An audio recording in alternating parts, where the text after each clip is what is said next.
सभी दोस्तों को फिर से मेरा एक बार प्यार भरा नमस्कार। स्वागत है दोस्तों आपका आज हमारे चैनल के एस। जैसे कि दोस्तों आज आपको दिख रहा होगा कि मेरे पीछे यहाँ पे गंगा जी बह रही है भागीरथी जी के रूप में, क्योंकि आपको पता है कि भागीरथ जी देवप्रयाग तक गंगा को लेके आए थे, इसलिए इस गंगा का नाम भागीरथी पड़ा है। तो दोस्तों आज मैं यहाँ पे आया हूँ देवप्रयाग में, और आज आप लोगों को मैं देवप्रयाग के बारे में बताने वाला हूँ। इस देवप्रयाग में देवों का प्रयाग क्यों कहा जाता है और अलकनंदा में कौन कौन से गंगाओं का मिलन है। तो जैसे कि आपको पता है कि अलकनंदा बद्रीनाथ से आती है, पर नहीं, बद्रीनाथ से आती जरूर है पर उसका उद्गम कहीं और जगह है। तो मैं आज आप भागीरथी जी के दर्शन करिए, हमने दर्शन कर दिया। इसके बाद ऊपर की तरफ ये झूला है, कहते हैं यहाँ पे सबसे पहले इस तट पे आओ और यहाँ पे भागीरथी जी के चरण छू के फिर झूला पार करने के बाद संगम में जाना चाहिए, और फिर उसके बाद संगम में अपना नहान करो, स्नान करो। उसके बाद रघुनाथ जी का मंदिर ऊपर भी जाना चाहिए। तो आज इस वीडियो के माध्यम से आप लोगों को मैं देवप्रयाग के बारे में बताने वाला हूँ। इस देवप्रयाग में क्या क्या और क्या महत्व है, और क्यों यहाँ पे रघुनाथ जी के रूप में श्री रामचंद्र जी को पूजा जाता है, और क्यों यहाँ पे रामचंद्र जी आए। इस वीडियो के बारे में मैं आज आपको इस वीडियो में आज मैं पूरी देवप्रयाग के बारे में आप लोगों को बताने वाला हूँ। बहुत सुंदर जगह है देवप्रयाग।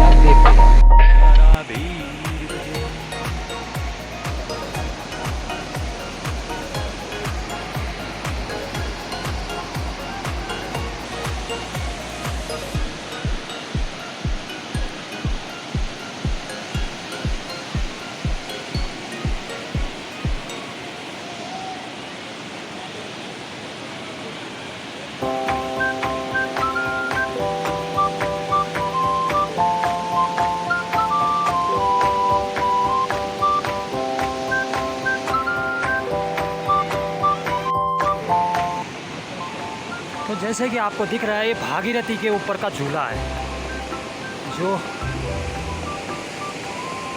ये देखिए यहाँ पे भी दो झूले हैं, एक अलकनंदा के ऊपर और एक भागीरथी के ऊपर।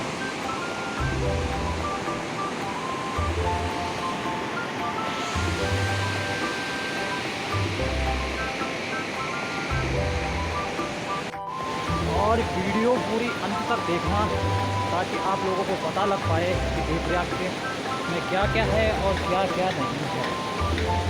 तो चलिए वीडियो को तुरंत स्टार्ट करते हैं।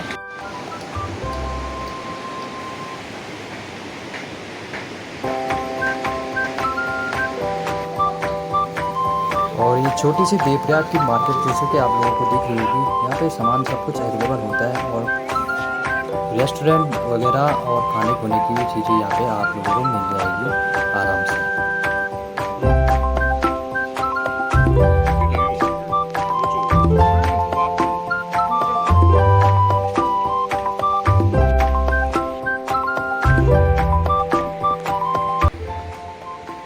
तो जैसे कि आप लोग देख रहे हो कि पहुंच गए हम देवप्रयाग,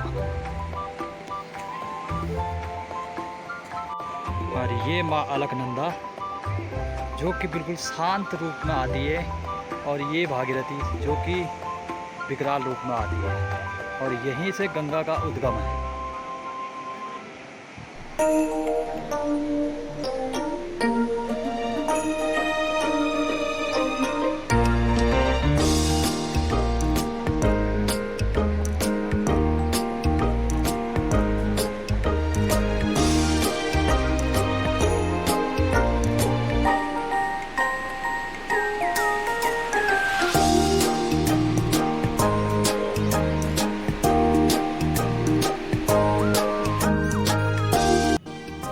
तो सामने की तरफ आपको दिख रहे होंगे ऑरेंज कलर में, तो यही हनुमान जी के पैरों के निशान है।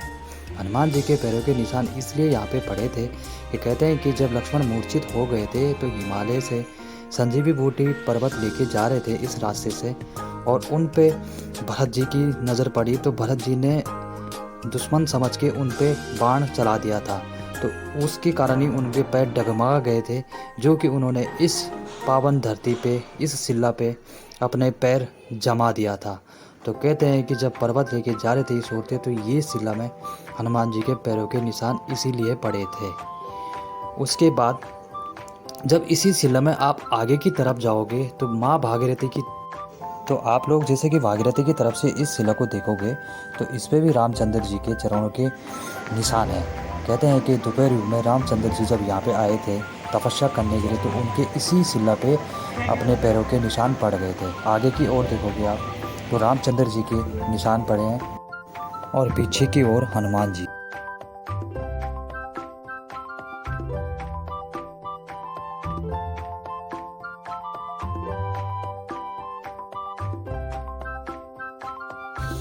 जैसे कि आप लोगों को पता है कि भागीरथी गंगोत्री से आती है और गंगा का उद्गम कहाँ है। ऐसे ही माँ अलकनंदा का उद्गम जो कि सतोपंथ में है।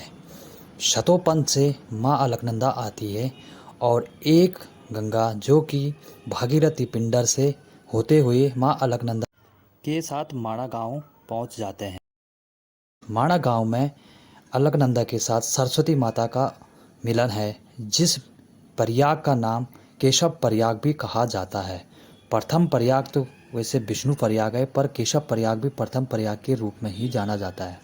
तो माँ अलकनंदा के साथ ही 5 प्रयाग है। सबसे पहला प्रयाग है जो कि विष्णु प्रयाग, दूसरा प्रयाग नंद प्रयाग, तीसरा प्रयाग कर्ण प्रयाग और चौथा रुद्र प्रयाग। और रुद्र प्रयाग अब 5वां जो प्रयाग है वही यही देव प्रयाग है, जो कि भागीरथी अलकनंदा का मिलन इस स्थल पर होता है। इसीलिए इसको देवों का देव प्रयाग कहा जाता है।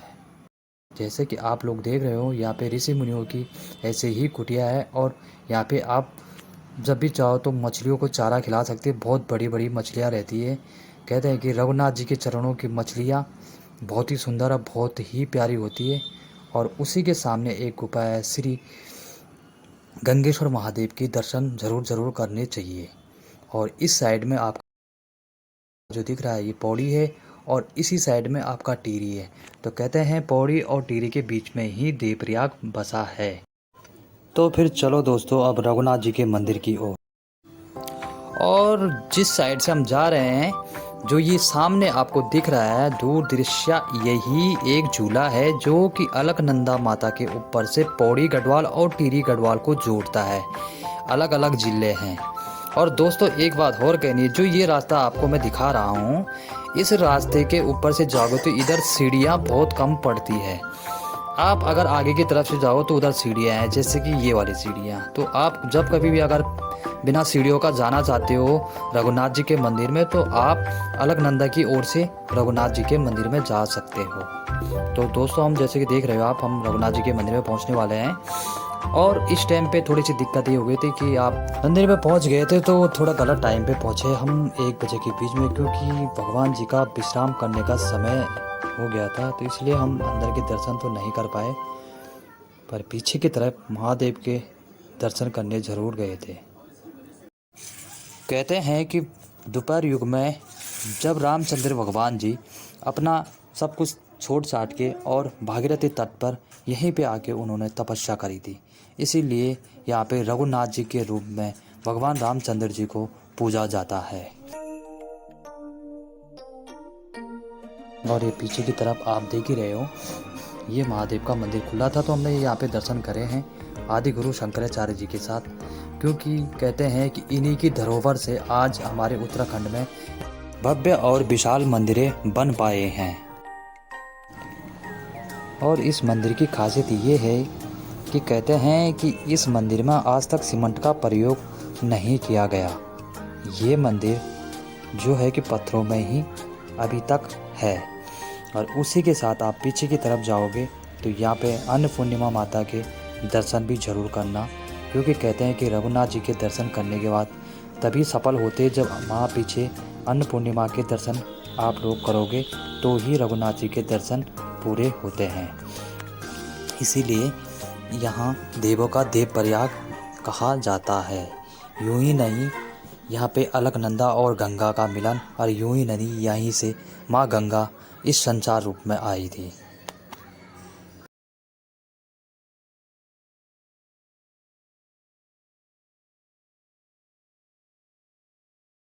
नीचे की तरफ ये सीढ़ियाँ दिख रही, क्योंकि कितने लोग ऐसे होते हैं जो सीढ़ी चढ़ नहीं पाते और ना उतर पाते। तो उनके लिए मेन बात ये है कि आप अलकनंदा की तरफ जाके और उस रास्ते से जाओगे तो आपको कोई सीढ़ी नहीं मिलेगी। उस रास्ते जाके आपको रघुनाथ जी के दर्शन हो जाएंगे अच्छे से, और 2-4 सीढ़ी है वो आप इजीली चढ़ जाओगे।